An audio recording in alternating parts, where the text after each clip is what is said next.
자, 이번 사연은요. 부산에 살고 계신 오기석 씨께서 보내주신 사연인데 기석 씨가 대학생 시절에 가족이 함께 겪은 일을 보내주셨다고 합니다. 자, 기석 씨의 이야기부터 들어볼까요? 네. 제가 1997년에 대학교 4학년이었거든요. 그때가 부모님께서 생전 처음으로 집을 구입하실 때였어요. 보통 매매로 산 집을 1년도 안 살고 그렇죠. 팔진 않잖아요. 처음 당연하죠. 보내죠. 그래, 처음 저희가 보내죠. 3월에 네. 이사를 들어가서 거의 9개월 그 정도밖에 안 살았던 거죠. 자, 지금부터 제가 그럼 기석 씨의 시점으로 이야기를 들려드리겠습니다. 26년 전 봄, 갑작스럽게 집을 비워달라던 집주인의 말에 이 부모님과 저는 다급하게 이사갈 집을 찾아서 여기저기 발품을 팔고 있었는데요. 근데 한 집이 꽤 마음에 들더라고요. 그 집이 이제 2층짜리 단독주택이었고 다락방, 반지하 창고, 공간도 꽤 넓은 편이었습니다. 딱 하나 그냥 제 마음에 걸리는 게 있다면은 집이 좀 어둡지 않나? 남양이라고 들었는데 집이 좀 어둡지 않나 싶었어요. 그런데 아유, 얘는 이 정도면 볕도 잘 들고 괜찮지 뭐. 제 생각과는 달리 부모님 두 분 모두 집이 유독 환하고 밝다면서 마음에 쏙 들어가시더라고요. 비싸겠지, 여보? 맞춰주시겠지. 이 집에 마침 금매라서 저렴하게 나왔어요. 아버지와 어머니는 잠시간의 고민 끝에 좀 은행에서 좀 땡기고 해가지고 사자. 아, 우리도 지금. 그래 이렇게 좀 저지르는 거예요 집은. 그렇게 저희 부모님은 내 집 마련의 꿈을 실현하셨고 저도 갑작스럽긴 하지만 우리 집이 생겼다는 게 내심 기뻤습니다. 그렇게 진짜 우리 집에서 맞게 된 첫날 밤 부모님은 거실에서 TV를 보고 계시고 전 제 방에서 짐 정리를 하고 있었는데 깜짝이야. 아 놀래라. 뭐야? 고양이 아니야? 고양이? 고양이도 조금 안 있는 고양이네 이게. 이 바깥에서 날카로운 고양이 울음소리가 계속 들리는 거예요. 이거 무슨 소리야? 고양이 소리야? 기석아, 고양이 좀 쫓아내봐. 아, 너무 시끄럽네. 밖에 나가봐봐. 알았어요. 전등 가지고 해. 네, 다녀올게요. 조심해.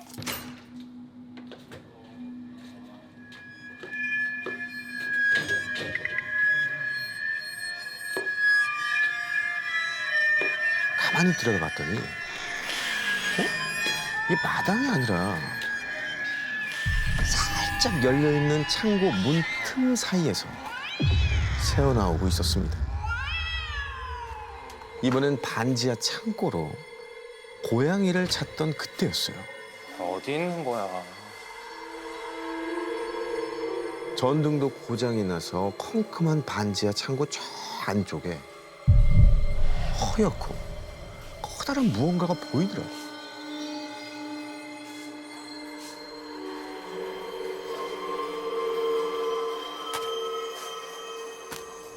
흰 천으로 뭘 덮어둔 거였습니다. 조심스럽게 걷어봤더니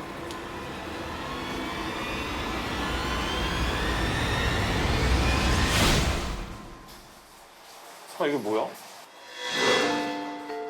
당금주들이었습니다. 당근주. 귀한 건데. 각종 약재와 뭐 벌, 독거미, 뱀, 진해 등 별의별 당금주들이 가득 들어있더라고요. 전 주인이 두고 간 건가? 부모님께 당금주를 가져가서 보여드렸더니 평소 약주를 즐겨 하시던 아버지께서 엄청 좋아하시는 거예요. 아유 입맛 좋아하지. 다시지. 좋아하지 좋아해. 하지만 이 어머님의 만류에 결국 입맛만 다신 채 도로 갖다 두기로 했죠. 그로부터 며칠 후 학교에서 강의를 듣고 있는데 어머니가 계속 삐삐호출을 남기시더라고요. 집에 무슨 일이 있나 싶어서 얼른 연락을 드렸더니 아들, 갑자기 보일러에서 불이 났었어. 서둘러 집으로 가보니 다행히 119가 출동해서 확인 후 돌아간 상태였어요. 어허 다행이네. 그런데 이상한 점은 분명히 불이 났었고 그 그름에 탄내까지 났는데 확인 결과 보일러엔 아무 이상이 없었다는 거예요. 불이 났는데? 방아야 뭐야? 그런데 그날 이후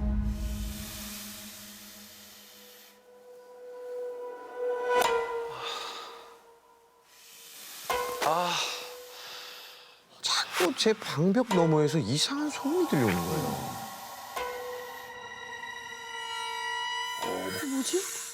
긁는 소린가?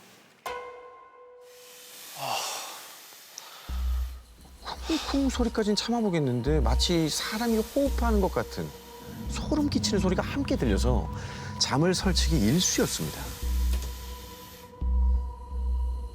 더 큰 문제는 그런 소리가 들린 다음 날 일어나 보면 아니 누가 자꾸 이런 아주 못된 장난을 치는 거야 이거? 이거 경찰에 신고해야 되는 거 아니야 이거? 제 방 외벽과 담벼락 이 틈 사이에 동물들의 사체가 놓여 있었다는 거예요. 뭐 주변 이상하니? 한편으로는 화재에 동물 사체까지 집터에 문제가 있나? 이런 생각도 들었어요. 들지. 그런데 얼마 후 저의 의심은 거의 확신으로 바뀌게 됩니다. 주말에 집에서 쉬고 있는데 근처 병원에서 전화가 걸려온 거예요. 아버지께서 운전 중 크게 사고가 나서 병원에 계시다는 연락이었습니다. 저희 아버지께서는 택시 운전을 오래 하셔서 운전을 정말 잘하셨거든요. 그런데 아버지 말씀이 사고 당일에 마치 누가 통제하는 것처럼 핸들 조작이 안 되고 브레이크가 안 밟혔다고 하시더라고요. 산지 2년 정도 된 거의 새 차였고 정기 검사도 받은 지 얼마 안 됐을 때였어요. 슬개골이 부서질 정도로 아버지는 큰 부상을 입으셨지만 빠르게 병원으로 이송된 덕에 더 큰 일은 면할 수 있었습니다. 며칠 후 여보세요? 여보세요? 형! 나 병원 들려서 엄마 아빠 만나고 갈 테니까 이따가 저녁 같이 먹자. 군복무 중이던 동생도 아버지 병문 안차 어렵게 휴가를 받아서 나왔다는 연락이 왔습니다. 그동안 전 저녁 식사를 차려놓고 휴가 나온 동생 옷도 챙겨둘 겸 방으로 들어가서 옷장을 여는데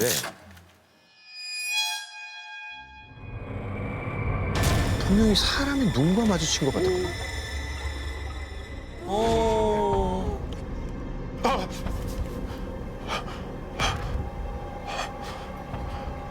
뭐지? 잘못 봤나?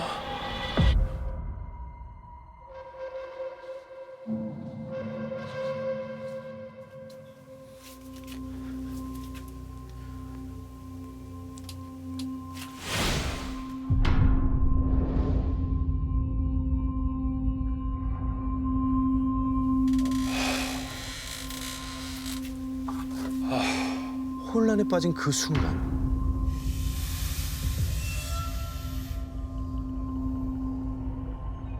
아까 그 벽소리 아니야? 그래 아까 났던 소리. 벽에서 나는 소리. 밤마다 절 괴롭히던 그 소름 끼치는 소리가 다시 벽 너머 어딘가에서 들려오는 거예요.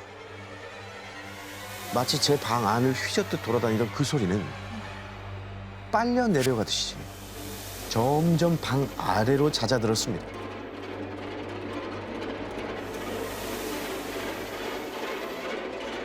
순간 그런 생각이 들더라고요. 뭐야, 아주 혹시 쥐나 뱀이 우리 집에 들어왔다가 못 나가고 있나? 그럴 수도 있지. 일단 확인부터 해봐야겠다 생각한 저는 손전등 하나에 혹시 모를 사태에 대비해서 연장 하나를 챙겨서 반지하 창고로 내려갔습니다. 문을 열고 들어갔는데 어디야 어디? 정말 지하로 내려왔는지 씩 거리는 소리가 들려오더라고요. 봐봐. 그때 어디선가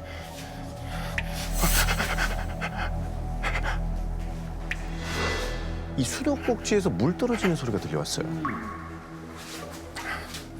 싱크대 쪽인가? 수도꼭지가 말라 있는 거예요. 쪼그려 앉아서 싱크대 하부장도 이렇게 여러 가지가 확인하려고 하는데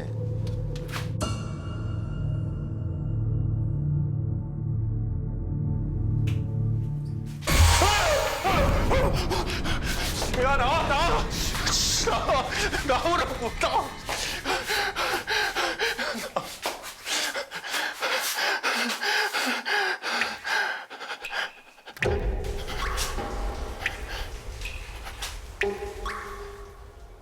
싱크대가 아니면 화장실인가?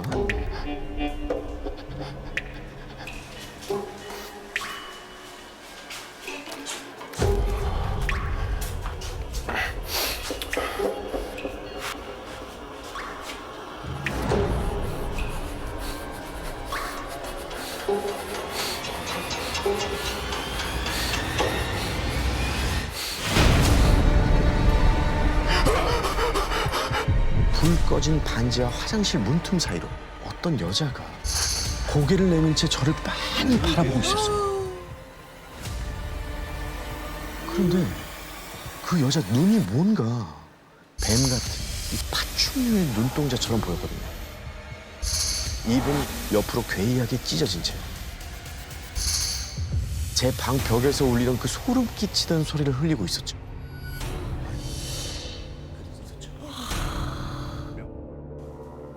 화장실 문틈 사이로 절 바라보던 그 여자는 미끄러지듯이 바닥을 기어나가고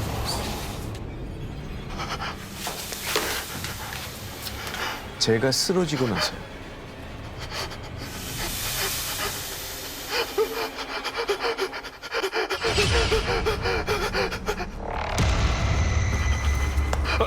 제 왼쪽 가슴 쪽을 날카롭고 긴 손톱으로 꽉 짓누르기 시작했습니다.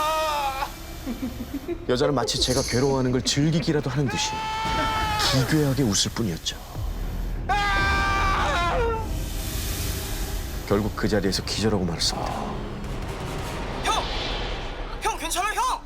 형 정신 차려봐. 누가 절 흔드는 기척에 일어나 보니 동생과 엄마의 얼굴이 보였고 제 방에 제가 누워 있더라고요. 어떻게 된 거지? 아들 괜찮아? 움직이는 게 힘들 정도로 아유 왜 이렇게 아프지? 너무 아픈 거예요. 통증이 느껴지던 왼쪽 가슴에 비슷하게 생긴 5개의 멍자국이 남아 있었거든요. 꿈이 아니야. 정확히 심장 쪽 왼쪽 가슴에 손가락으로 이렇게 움켜 쥐었을 때 날 법한 손가락 자국이 선명하게 남아 있었죠. 그래서 부모님께 이 집에서 더 이상 살면 안 되겠다, 이사 나가야 될 것 같다, 그렇게 말씀을 드렸었죠. 집터가 문제가 아니라 다른 원인이 있다고 생각한 저와 부모님은 그날 바로 중개소에 집을 내놨습니다.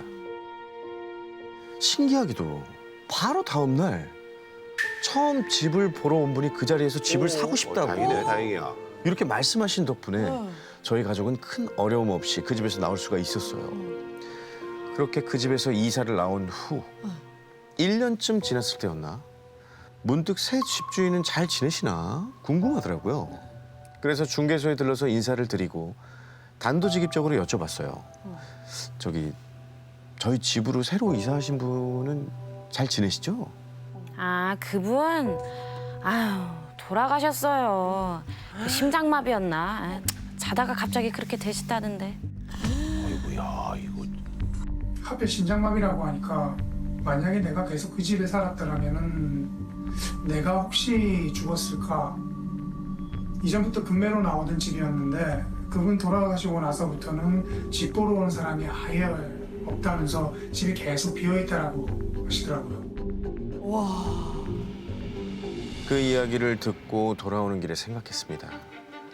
혹시 그분도 제가 본 그것을 만난 건 아니었을까? 그 모든 일의 원흉이 꼭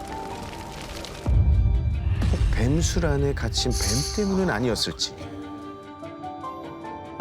그날 제 온몸을 휘감던 그 섬뜩한 기분을 전 지금도 잊지 못하고 있습니다.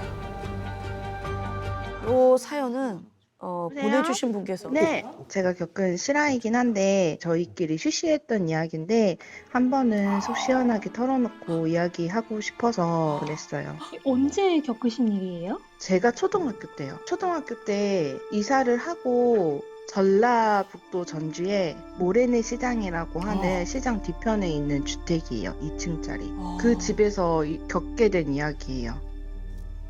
실제로 사연자께서 보내주신 내용이고요. 사연자 은희 씨가 초등학교 때 이사를 했다고 한 얘기입니다. 전주 모래내 시장 뒤편에 2층짜리 단독주택으로 이사를 가게 됐습니다. 거기에는 2층에 은희 씨의 그 가족이 살고 1층에는 주인집 할머니가 혼자 살고 계셨고요. 그리고 반지하가 있었어요. 거기에는 젊은 아가씨가 살고 있었어요. 그러니까 그 단독주택에 3세대가 함께 살고 있는 겁니다. 은희 씨는 2명의 언니와 함께 방을 셋이서 같이 나눠 쓰고 있었어요. 근데 문제는 3자매 모두 이 집에서 악몽을 꾸게 됩니다.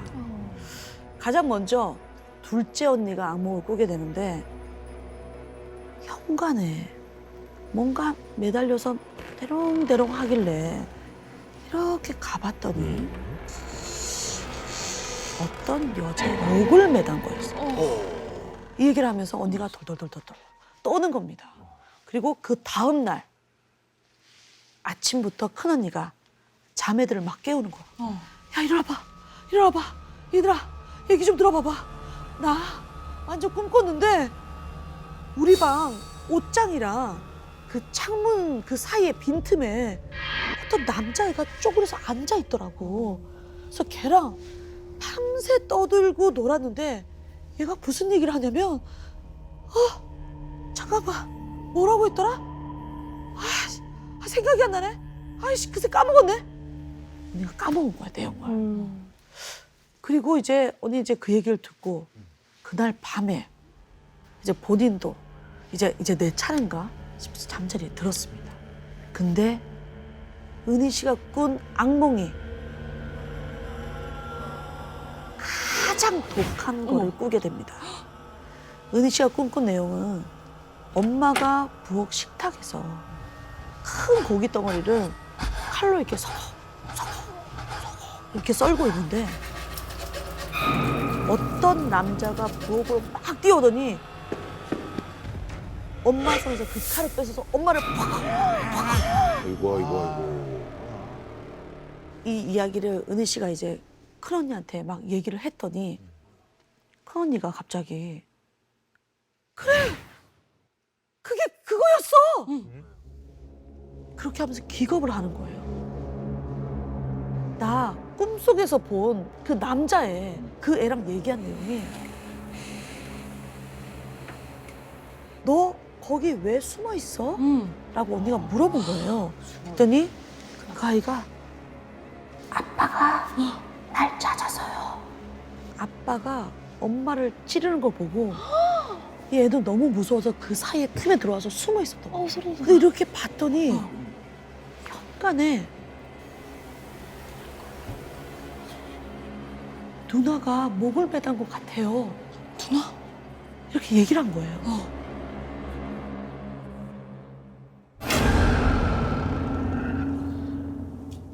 아까 꿨잖아. 처음에 둘째 누나. 둘째 누나가 꿈꾼 내용이 연결이 되네. 우연의 일치치고는 세 자매가 꿈꾼 내용이 이렇게 내용이 맞아떨어지기가 쉽지 않잖아요. 어렵지. 그래서 엄마한테 이 얘기를 얘기한 거예요. 엄마가 그 얘기를 들으니까 너무 심란한 거야. 그래서 그냥 평소에 알고 지내던 전북 진안에 계신 스님한테 스님, 아니 한 명만 얘기를 하면 괜찮은데 셋 다 같은 이야기를 하니까 좀 찜찜해가지고. 이거 어쩌죠? 라고 이제 상담을 했더니 그거 내가 한번 들려볼게. 좀 이렇게 얘기를 하시는 거예요. 그래서 이제 약속을 잡고 좀 마음 편하게 있었어요. 근데 그날 밤 아이고 불쌍한 내 새끼. 아이고 마당에서 이런 소리가 들리는 거예요. 통곡을 나오고. 그래서 이렇게 다 뛰어나가 봤어요. 누군가 봤더니 집주인 할머니가 혼자 마당에 주저앉아서 가슴을 막 치면서 통곡을 하면서 막 얘기를 하는 거야. 아이고 막 울면서 내가 그딴 꿈을 꿔가지고 내가 죽었어야 하는데 내가 죽었어야 하는데 아이고 다 내 잘못이야. 알고 보니 그날 밤에 집주인 할머니 꿈속에서 큰아들이 찾아온 거예요. 아들이 하얀 밧줄을 이렇게 어깨에 메고 왔더래요. 이렇게 하얀 밧줄을. 그러면서 대뜸 어머니 밥 좀 주세요. 뭐야 들어와가 들어와. 어머님은 이제 막 밥을 완전 고봉밥을 해가지고 막 해가지고 밥을 해준 거예요. 그랬더니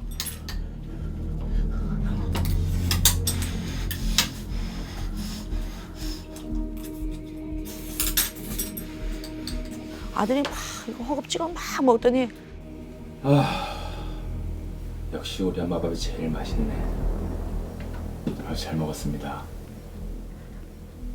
그럼 저 가볼게요. 여기까지 괜찮아요. 근데 아들을 가는 모습을 이렇게 유심히 봤더니 아까 그 어깨에 뭐 이렇게 하얀 밧줄이 있다고 했잖아요. 근데 그게 뭐냐면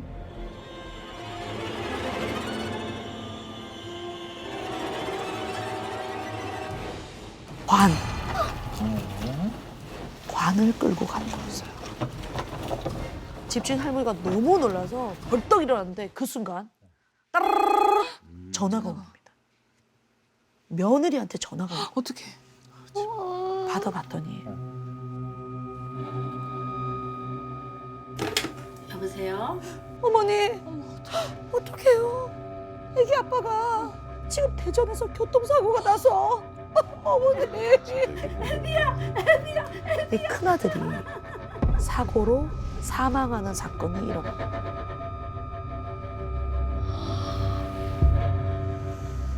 그 시신이 지금 전주의 병원으로 가고 있으니까 서둘러서 일로 오겠다라는 전화였던 거예요. 그래서 그 집주인 할머니가 자기 꿈 때문에 이런 거 아닌가 싶어가지고 아들이 죽은 거 이렇게 울고불고 하고 있었던 거예요. 할머니를 모시고 방에 들어가서 조금 이렇게 눕혀놓고 며느리한테 지금 연락을 좀 기다리고 있었대요. 근데 어느 정도 시간이 지났을까? 할머니께서 아이고 일어났지?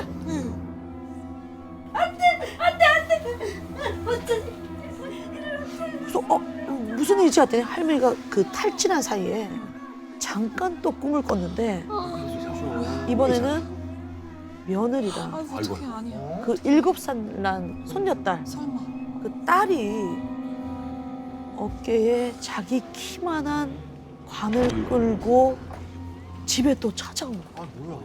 그래서 문을 막 두드리면서 둘이서 어머니 밥 좀 주세요. 어머니 밥 좀 주세요. 어머니. 그 할머니가 그걸 기억을 하고 있었던 거야. 안 된다. 들어오지 마라. 안 돼. 근데 열린 거예요. 그래서 어머니 저 밥 좀 주세요. 어머니 밥 좀 이번에는 안 돼요. 밥을 주면 안 될 것 같아서 어머니 막 뛰어나가지고 이 밥을 다 버리고 막 거기는 막 반찬을 막 이렇게 부엌을 막 뒤집고 있는데 어느 순간 밥 공기 2개를 가져가지고 딸이랑 그 며느리랑 그 따님이 이렇게 막 먹고 있는 거예요. 막 이렇게 막 먹더니 어머니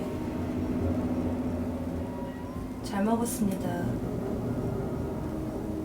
이제 갈게요. 꿈에서 깬 그 집주인 할머니가 너무 불안해서 똑같은 꿈이잖아요. 며느리한테 막 전화를 합니다. 온다고 했던 며느리가 전화를 안 받아요. 어떻게? 2번에도 안 받고 3번에도 안 받고 그러다가 어느 순간 누군가가 전화를 받아요. 그러면서 이런 소리가 들려옵니다. 핸드폰 주인과 어떤 사이세요? 제가 시임인데요. 그 남자가 뭐라고 했는지 아세요? 여기 병원인데요.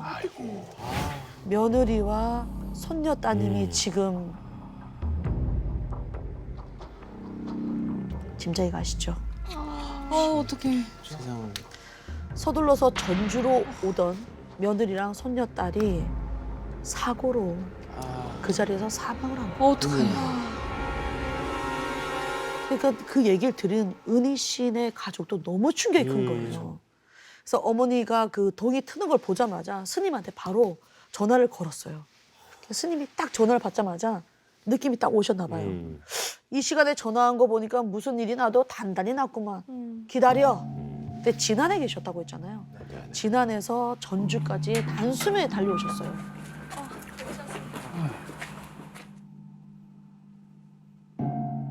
그러면서 마당을 이렇게 둘러보고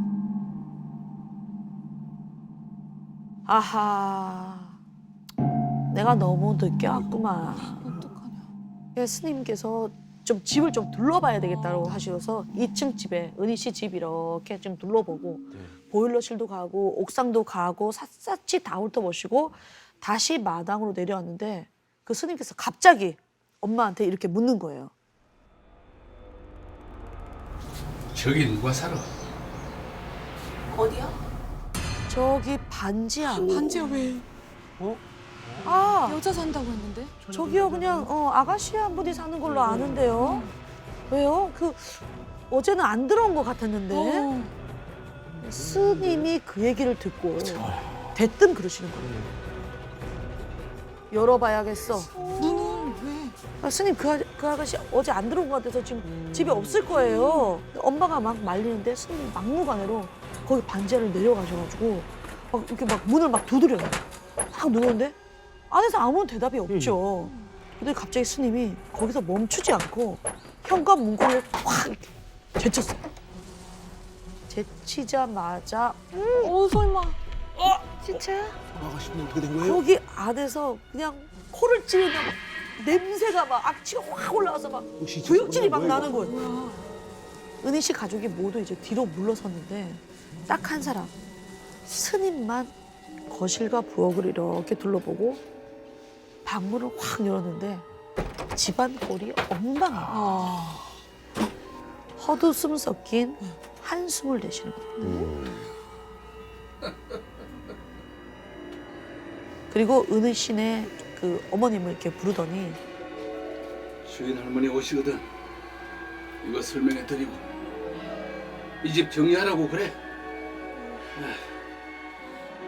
안에 또 뭐가 있길래? 왜 이러지? 더 더럽나? 그래서 이렇게 엄마가 그냥 이렇게 가서 봤더니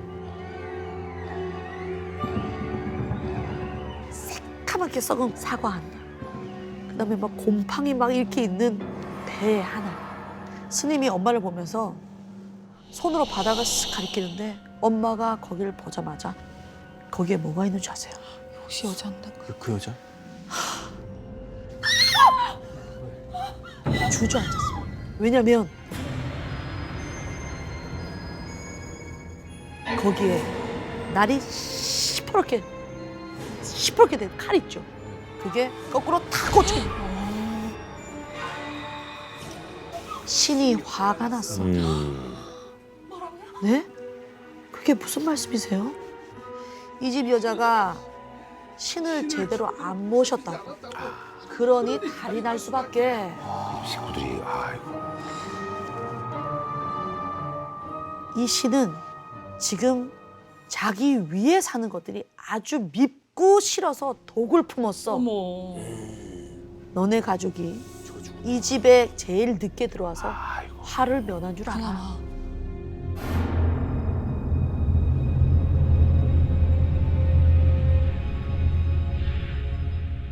그 방이 알고 났더니 신당이었던 거예요. 와, 그 지하에서 몰래.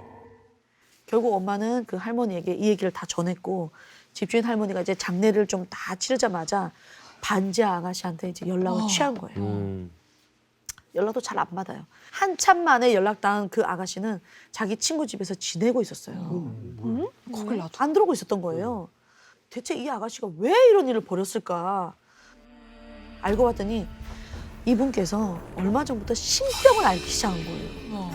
시도 때도 없이 들려오는 그 환청, 시름시름 앓는 그 증상 때문에 몇 년을 고생을 하다가 하다가 무당이 되기는 싫었던 거예요. 근데 이렇게 뭐 들어보니까 신당을 차리면 좀 나아진다라는 얘기를 들은 거예요. 근데 증상 나아지지도 않고 본인은 이제 무서워지니까 신당 버려두고 친구네 집을 다 전전하면서 돌아다녔다고. 세상에. 아이고. 그러니까 이 사정을 알고 할머니께서 얼마나 화가 나겠어요. 그래서 나가! 당장 나가라고! 그냥 나가라고. 그 말을 거는 어쩌라고요? 나가라고! 나도 억울하다고. 나 억울해 죽겠어. 나가. 빨리. 나가. 근데 은희 씨는 이렇게 막 싸우는 과정 이런 걸 지금 다 본 거잖아요. 너무 무서우니까 이불을 이렇게 뒤집어 쓰고 방에 있었는데 지금도 생생하게 기억나는 한 가지가 있대요. 아가씨의 목소리라고는 믿겨지지 않을 정도로 좀 걸걸하고 좀 섬뜩한 목소리로 외친 이 말이 아직도 기억에 난다고 합니다. 날 쫓아낸다고 끝이 날 것 같아. 끝이 날 것 같아. 26년 동안 강력반 형사로 계시다가 퇴직하신 김정현 님이 직접 보내주신 사연입니다. 실제 형사님입니다. 형사님이 서부경찰서 강력팀에 계실 때 직접 겪은 아주 미스테리한 흉가에 관한 이야기라고 합니다. 그 형사님이 들려주신 대로 제가 한번 형사님이 되어서 한번 소개를 해드리도록 하겠습니다.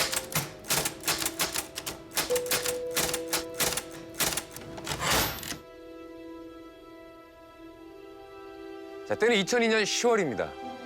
제가 그 흉가에 관해 처음 들은 건 건물에 살았던 한 세입자를 통해서 처음 듣게 되었습니다. 지씨 성을 가진 51세의 남자였는데요. 응암동 재래시장 옆에 한 건물 지하실에 덤핑 옷을 팔다가 정말 기이한 일을 겪었다고 합니다.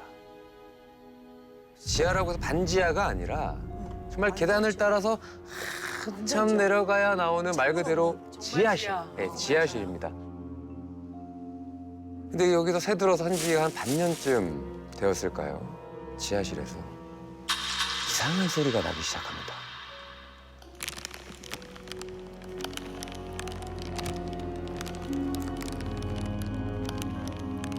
뭐야? 발자국. 약간 비닐 소리 같지 않으세요? 두꺼운 비닐. 그럴 수 있겠다. 그래서 이 지 씨도 처음에는 이게 그래 뭐 비닐봉투에서 나는 소리겠거니라고 생각을 했다고 합니다. 주변에 워낙 이제 비닐로 된 옷보따리도 많고 근데 문제는 그 소리가 점점 더 크고 점점 더 자주 들리더랍니다. 근데 거기다가 이런 아주 기괴한 소리까지. 사람 아니야? 정말 온몸의 털이 막 삐쭉삐쭉 곤두설 정도로 아주 소름이 돋는 소리까지 같이 들렸다고 합니다. 근데 벌써 일주일쯤 지나서 지 씨는 그 소리의 출처가 어딘지 알게 됐다고 하는데요. 지하실 한쪽 구석에서 또 그 소리가 나는 겁니다. 그래서 천천히 고개를 들어서 그쪽을 이렇게 쳐다봤는데 어두찜찜한 저 구석에 뭔가 희꺼머리한 게 이렇게 보이더라고요. 다가가서 자세히 한번 살펴봤더니 그건 바로 비닐에 칭칭 감긴 야야야야야. 사람의 머리였다. 사람? 진짜 사람인가? 그 소리가 바로 비닐 때문에 숨이 막혀서 내는 소리였고요. 진짜 사람이야? 근데 더 끔찍한 건 한쪽 얼굴이 으스러져서 피떡이 돼 있는 얼굴이라고. 뭐야? 뭐야, 진짜야, 뭐야. 이게 어떤 날은 비닐꾸러미 속에서 막 이렇게 꿈틀대면서 보이기도 하고 어떤 날은 박스 뒤에서 하고 씨. 아이. 행거가 걸린 털이 다 옷들 섰네. 사이로 씨. 행거가 걸린 옷들 사이로 갑자기 막 푹 하고 나타나기도 하고. 이쯤 되면 이거는 근데 더 놀라운 건요. 지씨 말고도 그곳에서 기이한 일을 겪은 세입자가 더 있었다는 겁니다. 계속 있는 일이네. 아 이러면 뭔가요? 거기 뭐 터가 안 좋. 귀신이 있는 턴가? 그래서 한번 조사해 보니까 지하실에서 가장 먼저 입주한 사람은 재단 공장을 운영하던 정 씨라는 사람이었습니다. 근데 정 씨가 입주한 지 1년 만에 갑자기 죽었습니다. 거기서? 목을 매서 자살을 했고요. 정 씨의 재단 공장을 또 인수한 두 번째 세입자가 나타났습니다. 최 씨. 최 씨 역시 갑자기 암으로 세상을 떠났습니다. 이제 뭐 그럴 수 있는데. 그럴 수도 있겠다 싶지 않습니까? 그런데 마지막 세입자였던 김 씨 얘기를 듣고 저는 충격에 빠졌습니다. 저 공장에서 일하던 사람들이 넷이나 죽었어요. 4명이나 죽었다고요? 뭐가 있네. 다들 갑자기 어이없이 죽으니까 그 이상하죠. 우연일치인데 4명은 너무 많아. 김 씨는 종업원 9명을 두고 이제 스웨터 공장을 운영하고 있었대요. 근데 연이어서 안 좋은 일이 터지기 시작했는데 종업원 홍 씨는 교통사고로 죽었고 종업원 신 씨는 간암으로 이 씨는 폐암, 박 씨는 당뇨로 세상을 줄지어 떠났다고 합니다. 근데 그렇게 갑자기 4명? 이 지하실을 거쳐간 세입자와 종업원 14명 가운데 무려 6명이나 6명? 젊은 나이에 목숨을 잃었다고 합니다. 흉흉한 소문은 동네방네 이제 퍼지기 시작했고 그치 동네 사람들이. 그러다 보니까 어느새 이렇게 응암동 괴담으로 불리면서 거기서 그친 게 아니라 신문과 방송에도 나기 시작했습니다. 서울시내에서 이런 일이 있어. 이 지하실에는 과연 어떤 비밀이 숨겨져 있을까요? 뭐야? 네, 강력이 팀입니다. 아 여기 저기 이상한 게 났어요. 빨리 좀 와주세요. 2002년 9월 17일 신고 전화를 받고 당장 그곳으로 출동을 했죠. 갔더니 리모델링 공사를 한참 하고 있던 그 건물 주인이 계단 아래쪽 조그만한 창고를 가리키더라고요. 콘크리트 구조물이 하나 있더라고요. 거기 살짝 부서진 그 틈새 사이로 어떤 시꺼먼 물체가 툭 튀어나와 있었는데 그건 사람의 발가락 같았습니다. 시체를 유기했구나. 가까이 다가가자 역한 냄새가 코를 확 찌르더라고요. 일단 냄새를 빠지라고 선풍기를 외부 쪽으로 틀어놓고 조심조심 콘크리트를 깨봤습니다. 깨보니까 그 안에 코트를 입은 채 비닐에 칭칭 감긴 여성의 시신이 발견됐습니다. 이거 실제잖아. 실제입니다. 계단 아래 좁은 공간에 시체를 구겨놓고 그 위에 콘크리트를 부어버린 거죠. 와. 근데 이게 또 얼마나 오래 있었는지 시신이 미라처럼 바싹 말라서 굳어 있었고 얼굴 한쪽도 심하게 뒤틀려 있었습니다.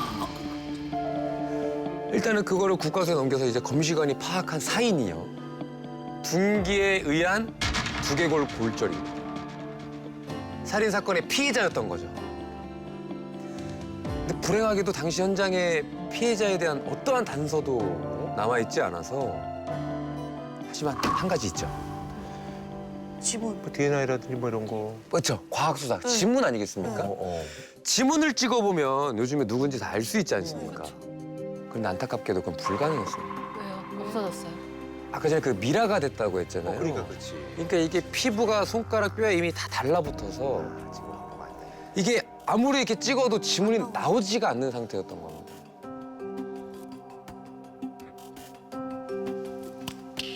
아이디어가 하나 떠올랐어요. 이걸 알코올에 담가서 불려보면 되지 않을까? 다시 돌아오지 않을까? 그럴 수도 있겠네요. 아, 근데 이게 그렇다고 해서 시신을 알코올에 뿌릴 때까지 담가 놓을 수도 없는 노릇이고 손가락을 절단하기로 합니다. 어쩔 수 없이. 어쩔 수 없이. 예. 그렇게 한 달이 지났습니다. 김 여사님! 나왔어요. 드디어 지문이 나왔습니다. 지문 나왔어. 다행이야. 한 달 만에. 일단 피해자는요. 구로구에 살고 있던 56세의 독신 여성이었습니다. 거리가 꽤 있는데. 5년 전 가을 약속이 있다면서 나간 그녀는 돌아오지 않아서 가족들은 실종 신고를 해놓은 상태였고요. 곧이어서 범인의 정체가 드러났습니다. 저희 강력반 형사들이 그가 살고 있는 집을 급습했습니다. 그런데 입구에서부터 좀 쎄한 거예요. 무당집이었던 겁니다.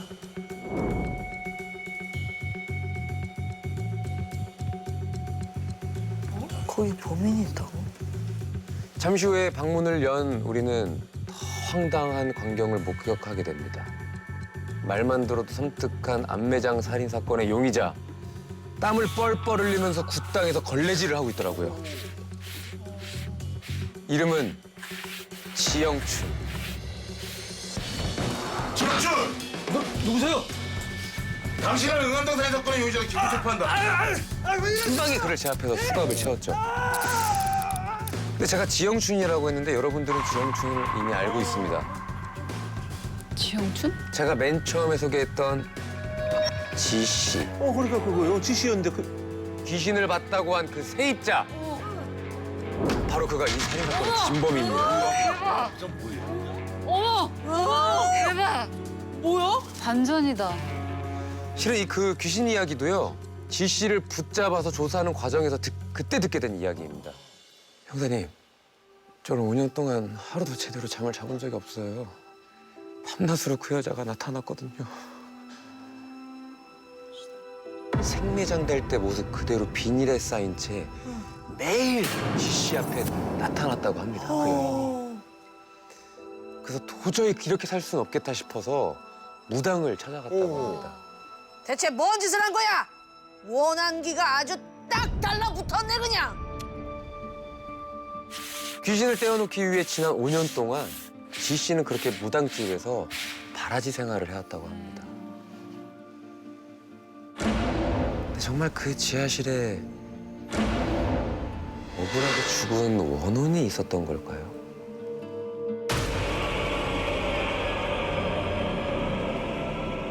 이번 사연은 서울에 사는 박지훈 씨가 보내주신 사연입니다.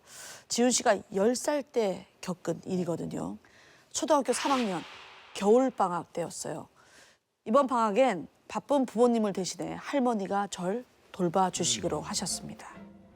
방학 내내 할머니 댁에서 지내게 되었습니다. 그런 경우 많죠, 옛날에. 할머니 댁에 온 지 사흘쯤 지난 어느 오후였어요. 용돈 500원을 손에 꼭 쥐고 문방구에 가는 길이었죠.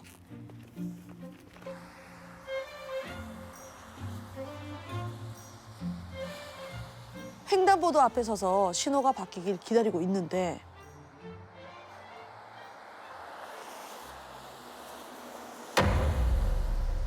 제 옆에 어떤 여자아이가 손을 허공에 든 채 서 있는 거예요.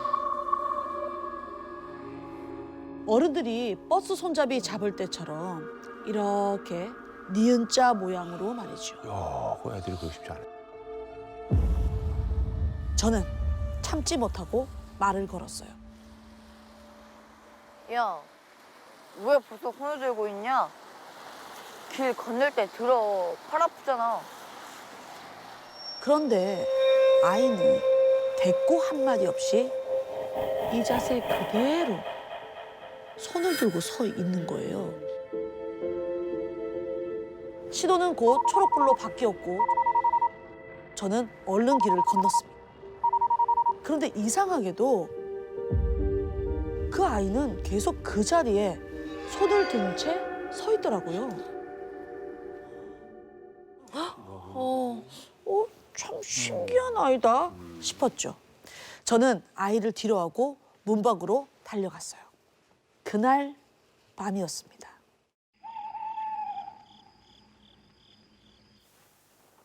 온종일 신나게 놀다가 골아떨어졌는데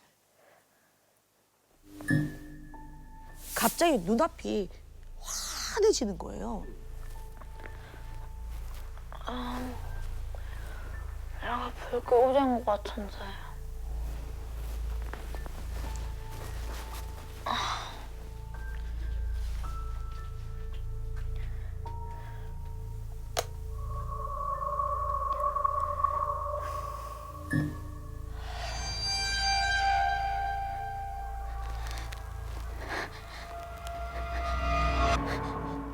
횡단보도에서 만난 여자아이가 그대로 손을 들고 서 있는 거 아니겠습니까?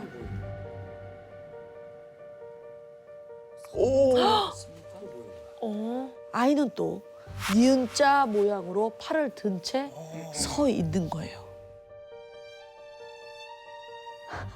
너 뭐야? 우리 집 어떻게 알고 왔어? 간땅코. 뭐라고? 간땅코. 내 간땅코 어딨어? 간단건 뭐야? 아이는 저를 빤히 내려다보며 알아들을 수 없는 말을 반복했습니다. 이젠 조금씩 아이가 무서워지기 시작하더라고요. 그때 야, 장난치지 말고 빨리 불 켜. 소리와 함께 아이가 사라졌어요. 내가 뭐 착각했나? 당황을 하고 있는데 다시 또 아이는 다시 나타났습니다. 방 보조등에 줄이 달려 있었는데요. 줄을 당겨서 불을 켜고 끌 수 있었거든요. 아이는 불 켜라니까. 줄을 당기며 불을 깜빡이고 있는 거예요. 할머니!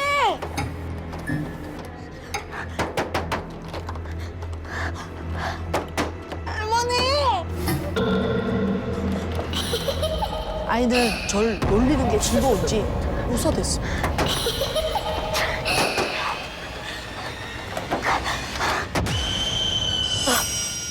온몸이 식은 땀으로 그냥 흠뻑 젖었고 아이는 한참 동안 절 놀리다가 사라졌어요. 그날 이후 아이는 매일 같은 자세, 팔을 니은자 모양으로 들고선 밤마다 제 꿈에 나타났습니다. 저는 매일 가위에 시달렸죠. 결국 할머니에게 그 아이에 관한 이야기를 했어요. 할머니, 응? 근데 간땅꼬가 뭐야? 네가 간땅꼬를 어떻게 알아? 원피스. 원피스를 일본 말로 간땅꼬라고 해.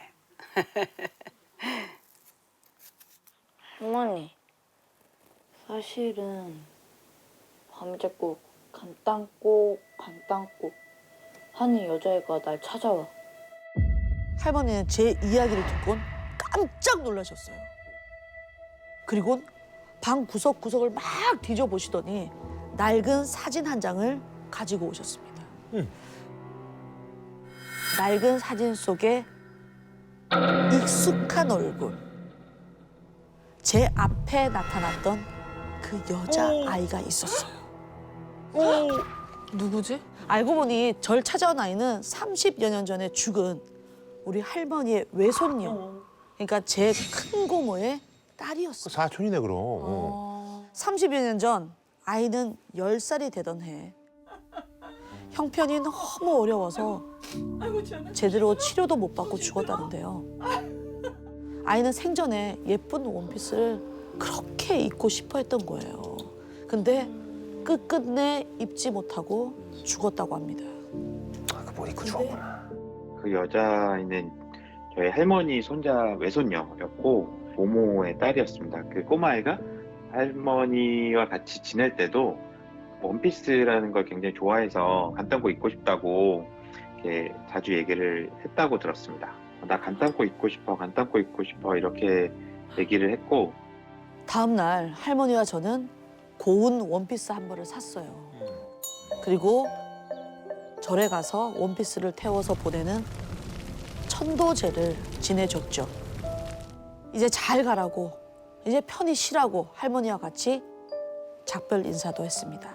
그리고 정말 아이는 나타나지 않았어요. 그렇게 며칠이 지나고 한참 자고 있는데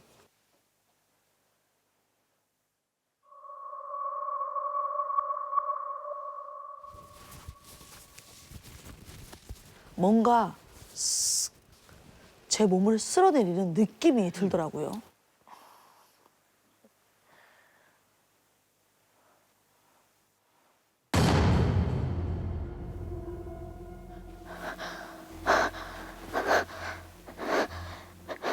긴 머리에 하얀 원피스. 매일 밤 절 찾아오던 그 여자아이였어요.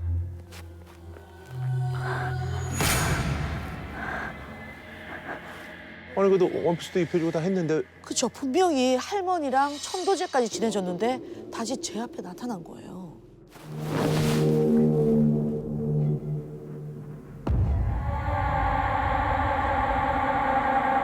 무서웠지만 어떻게 보면 제 사촌이긴 하잖아요.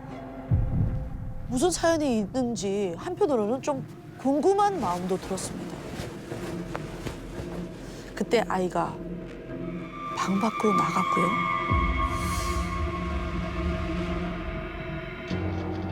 저도 모르게 아이를 쫓아갔어요.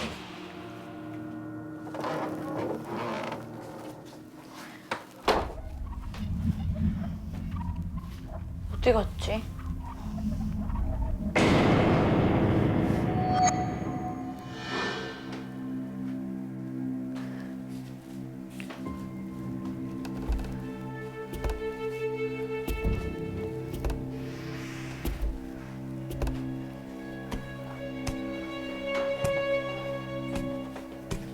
거기 들어오는 거 봤는데.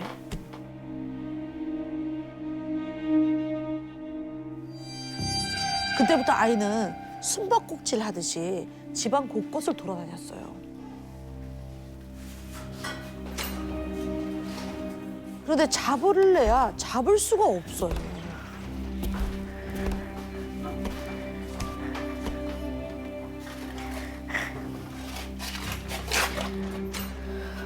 아이는 집을 한 바퀴 돌고서는 이제 지하실로 들어가더라고요.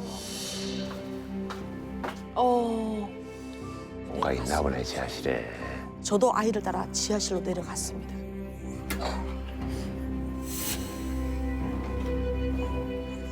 한 걸음 한 걸음 조심스레 지하실 깊숙한 곳으로 들어갔습니다. 아이는 그 사이에 또 사라져서 보이질 않는 거예요. 어디 있지? 분명히 여기 내려오는 거 봤는데. 마당으로 다시 올라갔나? 다시 밖으로 나가려는데 제 눈 바로 앞에 사람의 두 발이 보였습니다. 머리야 남자?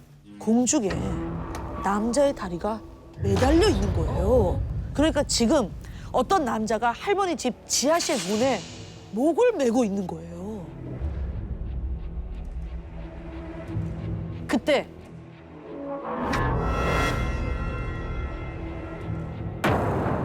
제 눈앞에 니은자 모양의 팔을 든 익숙한 모습이 보였습니다. 아이가 니은자 모양으로 팔을 들고선 토공에 매달린 남자의 발목을 꽉 쥐고 있는 거예요.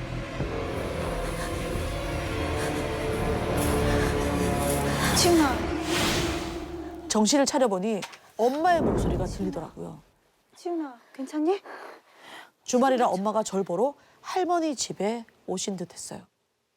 어머님, 대체 무슨 사연이길래 우리 지훈이가 이 지경이에요. 숨기지 말고 말씀해 주세요.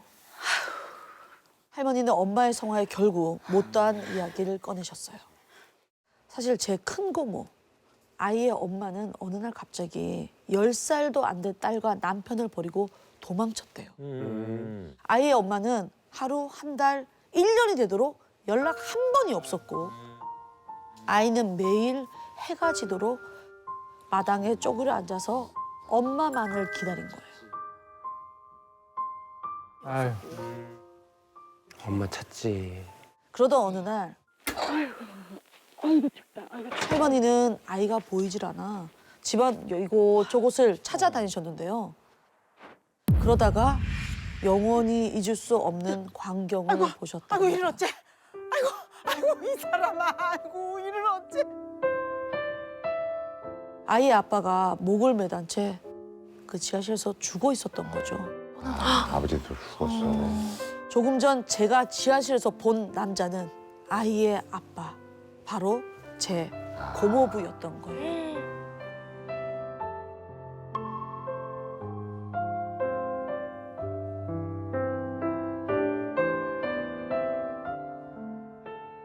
근데 이제 중요한 것은 네가 왜 여기 있어? 어? 아이고 얘. 아이가 할머니보다 먼저 죽은 네가 아빠를 여기 있으면 안 돼, 발견했던 이거사. 거예요. 여기 가자. 아이고, 그럼 애가 진짜 트라우마가 많아. 아이는 제 앞에 나타날 때처럼 손을 니은자 모양으로 들고선 허공에 매달린 아빠의 발목을 꼭 붙잡고 있었대요. 놓지 못하는 거지. 할머니가 아무리 달래봐도 아이는 아빠 발목을 꽉 잡은 이 손을 끝까지 놓지를 않았다고 합니다. 그래서 이제 손 모양이. 지금까지 아이가 제 앞에 나타난 순간들이 떠올랐습니다. 횡단보도에서도, 집에서도 아이는 한 번도 니은자 모양으로 들고 있던 발을 내린 적이 없었거든요. 엄마에게 버림받은 아이는 아빠마저 자기를 떠날까, 죽어서도 아빠를 붙잡은 손을 내리지 못하고 있었던 거죠. 엄마는 할머니에게 물었어요. 왜 천도제를 지냈는데도 여전히 아이가 이승을 떠나지 못한 건지 말이죠. 할머니는 할머니만 알고 계셨던 마지막 이야기를 들려주셨습니다. 천도제 날짜를 잡고 할머니가 이제 고모에게 전화해서 그래도 너 딸인데 천도제 참석해서 마지막 떠나는 길을 같이 엄마는 보는 게 연락이 좋지 됐구나. 않겠냐라고 했는데 고모는 그게 귀신이든 아니든 내가 알게 뭐냐, 천도제에 매정하죠. 돈이 드는데 나는 한 푼도 낼 수가 없다고 하면서 참석하지 않겠다고 딱 잘라 말했고 실제로도 천도제에 참석하지는 않았습니다. 매정해. 진짜 무섭다. 살아있을 때도 죽어서도 엄마에게 버림받은 아이. 엄마를 향한 그리움이 아이를 여전히 이승을 맴돌게 만드는 게 아닐까요?